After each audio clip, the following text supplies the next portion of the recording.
മിത്തുമോളുടെയും പല്ലവിയുടെയും സ്നേഹം അടുത്ത് നിന്ന് നോക്കി കാണുമായിരുന്നു കർണൻ. അവനെന്തോ അവരിൽ നിന്നും കണ്ണെടുക്കാനേ തോന്നിയില്ല. എന്നാൽ ഇതെല്ലാം അർച്ചന അവനിൽ നിന്നും നോക്കി കാണുന്നതായി മനസ്സിലാക്കിയതും കർണൻ പുറത്തേക്ക് പോകാൻ തിരിഞ്ഞു നടന്നതും പിന്നിൽ നിന്നും അർച്ചനയുടെ വിളി വന്നു. സർ, ഒന്ന് നിന്നേ, എനിക്കൊരു കാര്യം പറയാനുണ്ട്. പറഞ്ഞോളൂ. തനിക്കെന്താ പറയാനുള്ളത്? അത് പറയാം. അത് വേറൊന്നുമല്ല, പല്ലവിയുടെയും മിത്തുമോളുടെയും കാര്യമാണ്. അത് പറയുമ്പോൾ പല്ലവി മിത്തുമോളിനെ നോട്ടം മാറ്റി അർച്ചനയെ എന്തെന്നുള്ള രീതിയിൽ നോക്കി.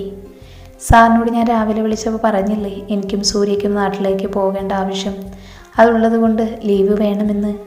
അതിന് നിങ്ങളോട് വീട്ടിൽ പോകാൻ ഞാൻ അനുവാദം അപ്പോൾ തന്നെ തന്നതാണല്ലോ. അതെ സാർ, തന്നതാ. ബട്ട് ഞങ്ങൾ പോകുമ്പോൾ പല്ലവിയെയും കുഞ്ഞും അവരിവിടെ ഒറ്റയ്ക്ക്.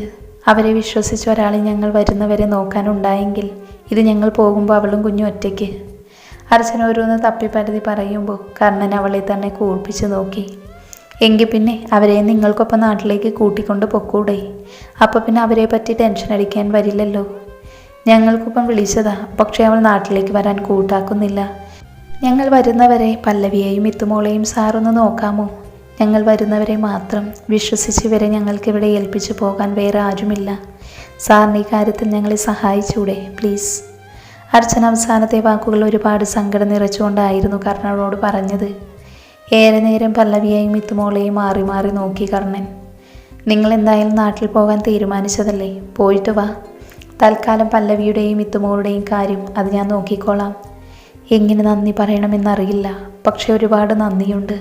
ഈ ഉപകാരം ഞാൻ ഒരിക്കലും മറക്കില്ല. അത്രയ്ക്ക് വലിയൊരു കാര്യമാണ് സാർ ഞങ്ങൾക്ക് വേണ്ടി ചെയ്തു തരാൻ പോകുന്നത്.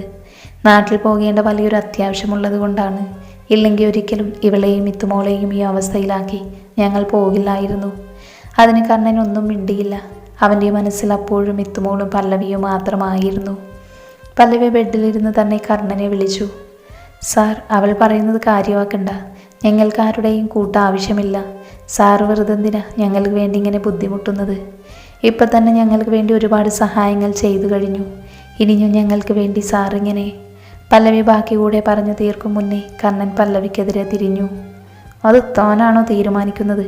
മിത്തുമോളെയും തന്നെയും അവർ തിരികെ വരും വരെ ഞാൻ നോക്കിക്കോളാം എന്ന് വാക്ക് കൊടുത്തത് ഈ കർണനാണെങ്കിൽ അത് ഞാൻ ചെയ്തിരിക്കും, അതിന് തൻ്റെ സമ്മതമില്ലെങ്കിലും.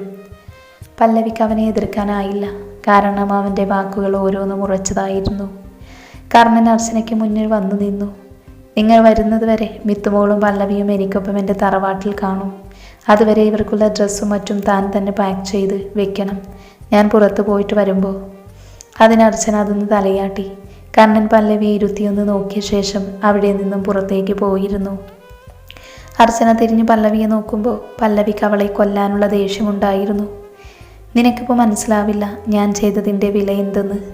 പിന്നെ പിന്നെ നിനക്ക് മനസ്സിലാവുകയുള്ളൂ. അത്രയും പറഞ്ഞിട്ട് പല്ലവിക്ക് കേൾക്കാനുള്ളത് കേൾക്കാൻ നിൽക്കാതെ അവൾ പല്ലവിയുടെയും മിത്തുമോളുടെയും ഡ്രസ്സ് ഫ്ലാറ്റിൽ പോയിട്ട് എടുത്തിട്ട് വരാമെന്ന് പറഞ്ഞ് സൂര്യയെ പല്ലവിക്കും മിത്തുമോൾക്കും അരികിലാക്കി പുറത്തേക്ക് ഓടി.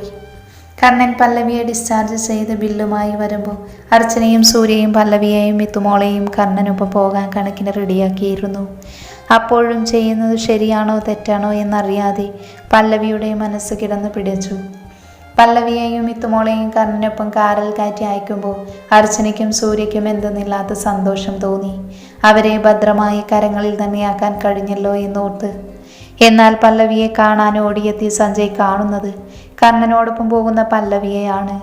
അത് കണ്ടതും അവനിൽ ദേഷ്യം നുരഞ്ഞു പൊങ്ങി. തൻ്റെ മാത്രം പെണ്ണാവേണ്ടവൾ മറ്റൊരാൾക്കൊപ്പം പോകുന്നത് കണ്ടതും അവനിൽ ഈ സമനില തെറ്റും പോലെ തോന്നി. അവൻ ദേഷ്യത്തിന് കാറിൽ ഫ്രണ്ട് ഗ്ലാസ്സിൽ ശക്തിയായി ഇടിച്ചു. അവൻ്റെ ഇടിയുടെ ശക്തിയിൽ കാറിൻ്റെ ചില്ല് ഗ്ലാസ് കഷ്ണങ്ങളായി തെറിക്കുന്നതിനോടൊപ്പം അവൻ്റെ കയ്യിൽ ആഴത്തിൽ മുറിവുണ്ടാവുകയും ചെയ്തു. എന്നാൽ അപ്പോഴും അവൻ്റെ കണ്ണുകളിൽ ദേഷ്യത്തിൻ്റെ അഗ്നി ആളിക്കത്തി. ഒരാൾക്കും അവളെ ഇനി വിട്ടുകൊടുക്കില്ലെന്ന് ഉറച്ചു പറഞ്ഞുകൊണ്ട് കർണൻ്റെ കാറ് വന്നു നിന്നത് വൃന്ദാവനത്തിലേക്കായിരുന്നു. കർണൻ മിത്തുമോളെയും കൊണ്ട് കാറിൽ നിന്നും ഇറങ്ങിയിട്ടും കാറിൽ നിന്നും ഇറങ്ങാതെ അതേ ഇരിപ്പ് തന്നെ ഇരിക്കുന്ന പല്ലവിയെ കണ്ടതും കർണൻ മിത്തുമോളെയും കൊണ്ട് പല്ലവി ഇരിക്കുന്ന സൈഡിലേക്ക് വന്നു നിന്നു. എന്നിട്ട് ഡോർ ദേഷ്യത്തിൽ വലിച്ചു തുറന്നു. കർണൻ ഡോർ അവൾക്കായി തുറന്നു കൊടുത്തിട്ടും ഇറങ്ങാതെ മടിച്ചു പിടിച്ച് കാറിനുള്ളിൽ അതേ ഇരിപ്പ് തന്നെ ഇരിക്കുന്ന പല്ലവിയെ കണ്ടതും കർണന് വീണ്ടും ദേഷ്യം വരാൻ തുടങ്ങി. നിന്റെ വേലക്കാരനല്ല ഞാൻ, നീ ഇറങ്ങുന്നു നോക്കി ഡോറും തുറന്ന് പിടിച്ചിവിടെ തന്നെ നിൽക്കാൻ. മര്യാദയ്ക്ക് ഇറങ്ങി വന്ന നിനക്ക് തന്നെ കൊള്ളാം. ഇല്ലെന്നുണ്ടെങ്കിൽ എൻ്റെ മറ്റൊരു മുഖമാവും നീ അടുത്ത് കാണാൻ പോകുന്നത്. കർണൻ്റെ പെട്ടെന്നുള്ള ദേഷ്യവും സംസാരവും കേട്ടതും പിന്നെ ഒന്നും ആലോചിക്കാതെ പല്ലവി കാറിൽ നിന്നും ഇറങ്ങി. കർണൻ അവളെ ഒന്ന് തറപ്പിച്ച് നോക്കിയിട്ടും മിത്തുമോളെയും കൊണ്ട് വീട്ടിലേക്ക് നടക്കുമ്പോൾ പല്ലവി അതേ നിൽപ്പ് നിന്നു. കർണൻ വീട്ടിലെ പടിയിലേക്ക് കാലുവെച്ച് കയറാൻ പോകുന്നതിന് മുന്നേ തിരിഞ്ഞു പല്ലവിയെ നോക്കുമ്പോൾ അവൾ ഇറങ്ങി അവിടെ തന്നെ അതേ നിൽപ്പ് നിൽക്കുന്നത് കണ്ടതും അവൻ വേഗത്തിൽ പാഞ്ഞ് അവൾക്കരികിലേക്ക് വന്നു നിന്നു. നിന്നോടല്ലൊരു പൊന്ന മോളെ പറഞ്ഞ് അനാവശ്യമായി എന്നെ ദേഷ്യം പിടിപ്പിക്കല്ലെന്ന്. എൻ്റെ മര്യാദയുടെ ഭാഷയിൽ പറഞ്ഞിട്ടും നിനക്ക് മനസ്സിലായില്ലെങ്കിൽ ഇനി പറയില്ല, പ്രവർത്തിക്കുകയേ ചെയ്യൂ. അത്രയും പറഞ്ഞ ശേഷം കർണൻ പല്ലവിയുടെ കയ്യിൽ പിടുത്തമിട്ടു. എന്നിട്ട് അവളുടെ സമ്മതം പോലും നോക്കാതെ അവളുടെ കയ്യിൽ പിടിച്ചു വലിച്ച് വീട്ടിനുള്ളിലേക്ക് കൊണ്ടുവന്നു. അവളുടെ കയ്യിൽ ബലമായി പിടിച്ച് അവൻ്റെ പിടുത്തം ശക്തിയിൽ വിടുമ്പോൾ അവൾ പിന്നിലേക്ക് വീഴാൻ പോയതും അതിനു മുന്നേ രേവതി അവളെ താങ്ങി പിടിച്ചിരുന്നു. രേവതി പല്ലവിയിൽ തന്നെ ഇമജിമാതെ നോക്കി നിന്നു. അറിയാതെ അവരുടെ കരങ്ങൾ പല്ലവിയുടെ കവിളിൽ തലോടി. ഒപ്പം അനുമോളെ നേങ്ങിയുള്ള വിളിയും. പല്ലവി ഒന്നും മനസ്സിലാവാതെ അവരെ തന്നെ തറഞ്ഞു നോക്കി നിന്നു. ഗോവർദ്ധൻ്റെ രേവതി എന്ന വിളിയിൽ നിന്നും അവർ പല്ലവിയെ പിടിവിട്ടു. ഞാൻ കരുതി നമ്മുടെ അനുമോളായിരിക്കുമെന്ന്. ഗോവർദ്ധൻ അപ്പോൾ എന്തു പറയണമെന്നറിയില്ലായിരുന്നു. കാരണം പല്ലവിയിൽ ശരിക്കും എവിടേക്കോ തങ്ങളുടെ അനുമോളെ കാണാൻ കഴിയുന്നതായി അയാൾക്കും തോന്നി. കർണ, ഈ കുട്ടി ഇതാരാ? ഇവൾക്കെന്തു പറ്റിയതാ? പല്ലവിയുടെ നെറ്റിയിലെയും കയ്യിലെയും മുറിവെല്ലാം നോക്കിക്കൊണ്ടാണ് അയാൾ അത് ചോദിച്ചത്. ഇത് പല്ലവി, മിത്തുമോളുടെ അമ്മ. എൻ്റെ കമ്പനിയിൽ വർക്ക് ചെയ്യുക. ചെറിയൊരു ആക്സിഡൻറ്റ് പറ്റി കുറച്ച് ദിവസം ഇവിടെ കാണും. ഗോവർദ്ധൻ രേവതിയിലേക്ക് നോക്കുമ്പോൾ അവൾ പല്ലവിയെ തന്നെ നോക്കി നിൽക്കുവാണ്. എന്നാൽ പല്ലവിക്ക് അവിടെ നടക്കുന്നത് എന്തൊക്കെയാണെന്ന് അപ്പോഴും മനസ്സിലായിരുന്നില്ല. അപ്പോഴും അവളുടെ മനസ്സിൽ ആരായിരിക്കും അനു എന്ന ചിന്ത ഉടലെടുത്തു. എന്തിനായിരിക്കും അവർ തന്നെ അനു എന്ന് വിളിച്ചത്? ഇനി കാഴ്ചയിൽ തനിക്ക് അനുവിൻ്റെ സാമ്യമാണോ ഉള്ളത്? അതുകൊണ്ടായിരിക്കുമോ കർണൻ അയാൾ പോലും എന്നോട് അടുപ്പം കാണിക്കുന്നത്? അവൾക്ക് എത്ര തന്നെ ആലോചിച്ചിട്ടും ഒരു പിടിയും കിട്ടുന്നുണ്ടായിരുന്നില്ല. രേവതി, ആ മോൾക്ക് ക്ഷീണം കാണും. നീ അവൾക്ക് കുഞ്ഞിനുമുള്ള റൂം കാണിച്ചു കൊടുക്ക്. ഗോവർദ്ധൻ അത് പറഞ്ഞു കഴിഞ്ഞിട്ടും അയാളെ നോക്കാതെ പല്ലവിയിൽ തന്നെ നോട്ടം പായിച്ചു നിൽക്കുന്ന രേവതിയെ കണ്ടതും അയാളുടെ സൗണ്ട് കുറച്ചുകൂടെ ഉച്ചത്തിൽ ഉയർന്നു പൊങ്ങി. രേവതി! ഗോവർദ്ധനൻ്റെ ഉച്ചത്തിലുള്ള രേവതി എന്നുള്ള വിളിയിൽ അവർ ചിന്തയിൽ നിന്നും ഞെട്ടി ഉണർന്നു. എന്താ ഏട്ടാ? അവർ വാക്കുകൾ തപ്പി പരതി പറഞ്ഞതും. ആ കുഞ്ഞിന് ക്ഷീണം കാണും. കണ്ടില്ലേ ദേഹത്ത് മുറിവ് പറ്റിയിരിക്കുന്നത്. ഇങ്ങനെ അതിനെ ഇവിടെ നിർത്താനാണോ നിന്റെ തീരുമാനം? ആ മോൾക്ക് വിശ്രമിക്കാനുള്ള മുറി കാണിച്ചു കൊടുക്കു പോയി. രേവതി പിന്നെ പല്ലവിയെ വിളിച്ചുകൊണ്ട് അവൾക്കുള്ള മുറി കാണിച്ചു കൊടുത്തു. അപ്പോഴും മുറിയിൽ നിന്നും പോകാതെ അവളെ ചുറ്റിപ്പറ്റി ഓരോന്ന് സംസാരിക്കുകയും അവളെ സ്നേഹത്തോടെ താടിക്ക് പിടിച്ച് കൊഞ്ചിക്കുകയും ചെയ്തു. പല്ലവിയിൽ അതെല്ലാം അതിശയം തോന്നി. ഒരു മുൻപരിചയവുമില്ലാത്ത തന്നോട് അവർ നേരത്തെ തന്നെ പരിചയമുള്ളതുപോലെ സംസാരിക്കുന്നത് കണ്ടതും അവളുടെ ചിന്തകൾ വീണ്ടും അനു എന്ന പേരിൽ കുരുങ്ങി. ആരായിരിക്കും അവളെന്ന് കരുതിയിട്ടാവും തന്നോട് സ്നേഹം കാണിക്കുന്നത്. വീണ്ടും പല്ലവി എന്തോ ചിന്തകളിലേക്ക് പോകാൻ തുടങ്ങിയതും രേവതി അവളെ തട്ടി വിളിച്ചു. മോളെന്താ ആലോചിക്കുന്നേ? ഇവിടെ ഇഷ്ടമായിട്ടില്ലെന്നുണ്ടോ? ഏയ്, അങ്ങനെയൊന്നുമില്ല. പിന്നെ മോളെന്തോന്നും മിണ്ടാതെ നിൽക്കുന്നേ? അത് പിന്നെ അമ്മ സംസാരിക്കുമല്ലേ, അതാ ഞാനൊന്നും മിണ്ടാതെ നിന്നത്. പല്ലവിയുടെ അമ്മ എന്ന വിളിയിൽ രേവതി തറഞ്ഞു നിന്നു. മോളിപ്പോ എന്നെന്താ വിളിച്ചേ? അമ്മ എന്നാണോ? പറയേ, ആണോ? അവളുടെ കരങ്ങളിൽ പിടിച്ചു ചോദിക്കുമ്പോഴാണ് പല്ലവിയും താൻ എന്താ പറഞ്ഞതെന്നുള്ള ബോധം വന്നത്. അയ്യോ സോറി ആൻറ്റി, ഞാൻ അറിയാതെ പെട്ടെന്ന് അങ്ങനെ വന്നു പോയതാ. അയ്യോ, അതിനെന്തിനാ മോള് സോറി പറയുന്നത്? മോൾ എന്നെ എന്താണോ ആദ്യം വിളിച്ചത് അത് തന്നെ വിളിച്ചാൽ മതി. അമ്മന്ന് എനിക്കത് മതി. അത്രയും പറഞ്ഞ് അവർ അവിടെ നിന്ന് പോകുമ്പോൾ ഒരിക്കലും തനിക്ക് ബാല്യത്തിൽ സ്നേഹം നിഷേധിച്ച് തനിച്ചാക്കി പോയ അമ്മയെ ഓർക്കുമ്പോൾ തന്നെ കണ്ട മാത്രയിൽ തന്നെ സ്നേഹം കൊണ്ട് മൂടിയ ആ അമ്മയോട് അവൾക്ക് ആദരവ് തോന്നി. ഒപ്പം തൻ്റെ പെറ്റമ്മയോട് വെറുപ്പും. കണ്ണൻ കുളി കഴിഞ്ഞ് താഴേക്ക് വരുമ്പോൾ നിലത്തിരുന്ന് കളിക്കുന്ന മിത്തുമോളെയാണ് കണ്ടത്. അവളുടെ കളിച്ചിരികൾ ആസ്വദിച്ച് ചുറ്റും ഗോവർദ്ധനും രേവതിയും ദേവനാരായണനും ലക്ഷ്മിയും ഇരിപ്പുണ്ടായിരുന്നു. അവരിൽ നിന്നു മാറി പല്ലവിയും ഒരിടത്ത് സ്ഥാനം പിടിച്ചു നിൽക്കുന്നത് കണ്ടതും ലക്ഷ്മി അവരെ കരങ്ങൾ കാട്ടി അടുത്തേക്ക് വിളിച്ചു. അവൾ വേഗം അവർക്കടുത്തേക്ക് ചെന്നതും അവളെ ലക്ഷ്മി അടുത്തായി പിടിച്ചിരുത്തി അവളുടെ തലയിൽ മെല്ലെ തലോടിക്കൊണ്ട് അവളുടെ മൂർത്താവിൽ ചുണ്ടുകൾ ചേർത്തു. തങ്ങൾക്ക് നഷ്ടപ്പെട്ട അവരുടെ പേരക്കുട്ടിയെ വീണ്ടും അവളിലൂടെ കാണാൻ സാധിച്ചതുകൊണ്ടാവാം. പിന്നെയും അവിടെ നിറഞ്ഞു നിന്നത് മിത്തുമോളുടെ കളിച്ചിരികളായിരുന്നു. കർണൻ ഇതെല്ലാം മാറി നിന്ന് നോക്കുമ്പോൾ അവൻ്റെ ചുണ്ടിലും ഒരു ചിരി വിരിഞ്ഞു. അത് മനസ്സിലാക്കി ആ വീട്ടിലെ എല്ലാവരും ഒരുപോലെ ആഗ്രഹിച്ചത് പല്ലവിയിലൂടെയും ആ കുഞ്ഞിലൂടെയും തങ്ങളുടെ കർണൻ അനുഭവിക്കുന്ന സന്തോഷം ഒരിക്കലും അവനിൽ നിന്നും അടർന്നു മാറി പോകരുത് എന്ന് മാത്രമായിരുന്നു. ഇങ്ങനെ ഇരുന്നാൽ മതിയോ? ആർക്കും ഇന്ന് കഴിക്കാനൊന്നും വേണ്ടേ? എന്തോ ഇന്ന് മനസ്സുകൊണ്ടെല്ലാം നിറഞ്ഞ പോലെ. രേവതി പിന്നെ എല്ലാവരെയും വിളിച്ച് കഴിക്കാനായി കൂട്ടിക്കൊണ്ടു പോകുമ്പോൾ കർണൻ മിത്തുമോളെ അവൻ്റെ കരങ്ങളിലാക്കിയിരുന്നു. മിത്തുമോൾക്കുള്ള പാല് നിറച്ച നീഡിൽ ബോട്ടിൽ കർണൻ അവളുടെ ചുണ്ടോട് ചേർക്കുമ്പോൾ അവൾ ചിരിച്ചുകൊണ്ട് അത് മൊത്തം നുണഞ്ഞു കുടിച്ചു. ഏവരും ആഹാരം കഴിക്കുമ്പോൾ പല്ലവിയൊന്നും കഴിക്കാതെ ബുദ്ധിമുട്ടുന്നത് കണ്ടതും രേവതി അവൾക്കരികിലേക്ക് വന്നു നിന്നു. എന്തു പറ്റി? മോളെന്തൊന്നും കഴിക്കാത്തേ? ഫുഡ് ഇഷ്ടമായില്ലെന്നുണ്ടോ? എങ്കിൽ മോള് പറഞ്ഞാൽ മതി, ഇഷ്ടമുള്ളത് എന്തായാലും അത് ഈ അമ്മ ഉണ്ടാക്കി തരാം. ഗോവർദ്ധനെ നോക്കി കാണുവായിരുന്നു.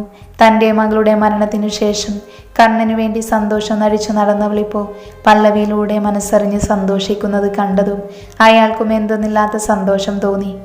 ഒപ്പം പല്ലവി ഇവിടെ നിന്ന് പോയി കഴിഞ്ഞാൽ അവൾ എന്തുമാത്രം സങ്കടപ്പെടുമെന്നും. അയ്യോ, അങ്ങനെയൊന്നുമില്ല അമ്മേ, എനിക്ക് കൈ വേദനിക്കുവാ.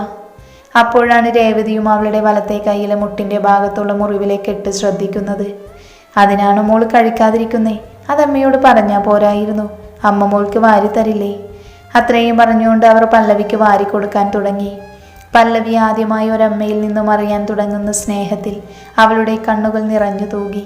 അത് കണ്ടതും രേവതി അവളോട് ചോദിച്ചു, എന്തു പറ്റി മോളെ? എരിവ് കൂടുതലാണോ?